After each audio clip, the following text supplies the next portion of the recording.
Today we're going to be talking about how to choose the best books for an interactive read aloud lesson. This is going to kick off a 5-part series all about using interactive read alouds in your classroom to make them the very best that they can be. And make sure you stick around to the end of this video because I will have a freebie to go along with everything that I talk about today.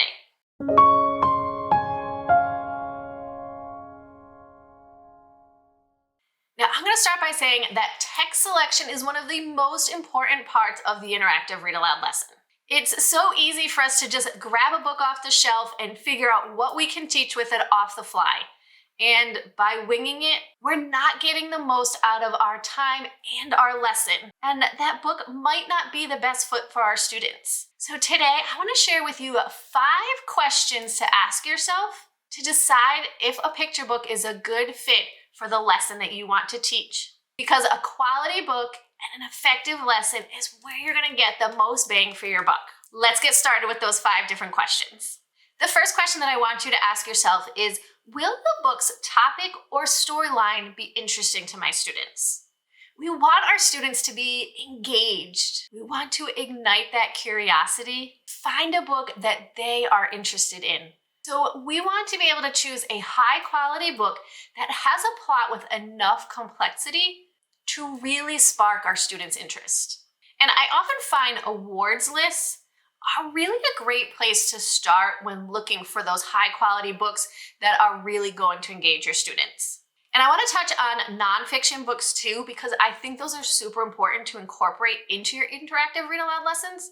But those can be a little trickier. We want to find a nonfiction book that's not too long, that doesn't have too many facts, because that's where we're going to lose our students' interests. I often like to look for one that reads more like a story, but doesn't have so much information that students are feeling overwhelmed with it. So that's the first question you want to ask yourself is, will the book be interesting to my students?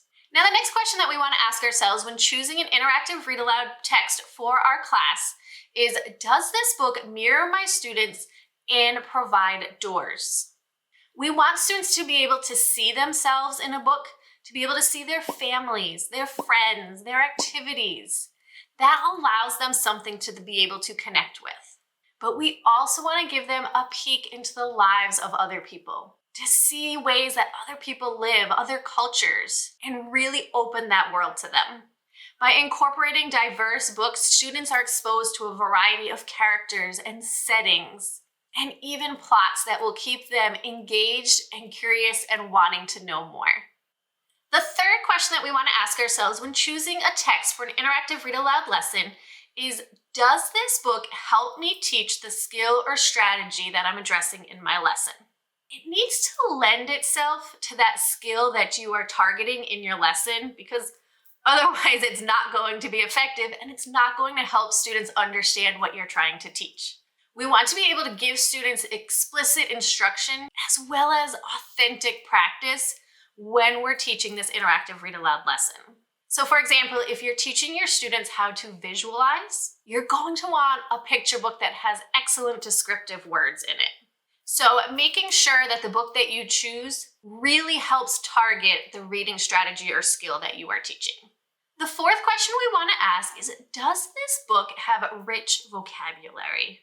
Interactive read alouds are perfect for incorporating authentic vocabulary instruction. And with all the information we know about the science of reading, we know how important that vocabulary instruction is.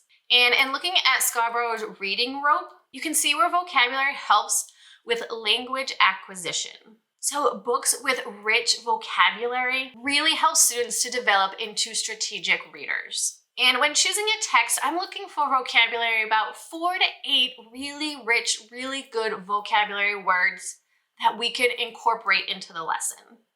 And the fifth question that we want to ask when choosing a text for an interactive read aloud lesson is this book on my students' listening level? Now, this is different than their own reading levels in that they don't need to be able to decode the words, but they do need to be able to understand the concepts and understand what's happening in the story. So it's going to be higher than the independent reading level, but we still want them to be able to comprehend and be able to discuss what is happening in the story and understand how they can use the reading strategies and skills that are being taught. So those are 5 simple but effective questions that you can ask yourself when determining whether a picture book is the right fit for the lesson that you're teaching in your classroom. And a quick review of those questions are, will the book's storyline or topic be interesting to my students?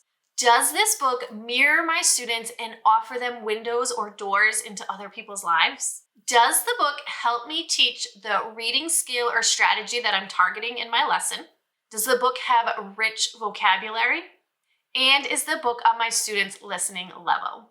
So it takes a lot of time and thought to see if a book is a good fit for your read aloud lesson, not to mention planning the lesson, finding those teaching points, and identifying a vocabulary, and even creating activities to go along with the lesson plan. So that's why I've created the Colorful Apple Book Club, and I'll leave a link to that in the description box down below. But with the book club, I've done all the planning for you. I've chosen the books to fit the exact skill, the exact strategy that you're teaching your students. I've created those discussion points and those extension activities. The entire lesson plan is done for you. All you need to do is print it out and teach. This gives you the opportunity to really focus on the teaching part and not have to worry about spending so much time planning out the lesson, finding the exact book that you need. I have it all done for you. And like I said, I'll leave a link to that in the description box down below for you to check out, because I know this will be a huge help to you when it comes to using interactive read aloud lessons in your classroom. And stay tuned for next week, because we will move on to part 2 in our interactive read aloud series.